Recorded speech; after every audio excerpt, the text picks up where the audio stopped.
je crains que les sanctions soient rarement efficaces et évidemment jamais suffisantes face à une agression militaire. On répond à de manière un peu douce ou soft ou souple d'un point de vue économique à une agression militaire. Or, le principe de la réciprocité ou de la symétrie n'est pas là. La seule façon d'arrêter une guerre, c'est d'opposer une force égale.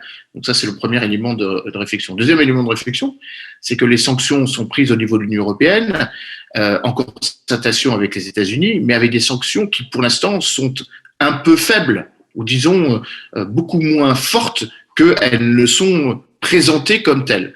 Le président américain hier, le président français juste après ont évoqué les sanctions. Je crois qu'on en est à 4 ou 5 banques russes, 4 ou 5 oligarques, dont et personnalités russes, dont le ministre de la Défense lui-même, Sergei Shoigu, des membres de la Douma qui ont voté, qui ont ratifié les opérations militaires en cours. On n'a pas évoqué la sortie du système SWIFT, qui aurait été évidemment très pénalisant.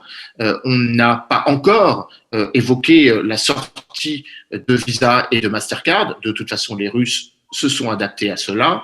Pour l'instant, la réalité, c'est que les prix du pétrole ont grimpé, plus de $100, c'est la première fois depuis 2014, que tous les chiffres des bourses sont en train de dévisser, notamment les matières premières, je pense au cuivre, à l'aluminium par exemple, et que bien évidemment, le président russe l'a d'une certaine façon confirmé dans ses prises de parole, la Russie s'est de toute façon adaptée aux sanctions depuis 2014. Donc si la seule réponse de l'Union européenne, ce sont des sanctions, son arbre est un petit peu faible. Si l'OTAN en les réduit plutôt que, comme la charte de Washington le précise, d'être une alliance de sécurité, une alliance défensive, certes, une alliance de sécurité, mais si elle en est elle-même à brandir des sanctions économiques et non pas des ripostes militaires, d'une certaine façon, Vladimir Poutine vient démontrer que l'architecture de sécurité est bien faible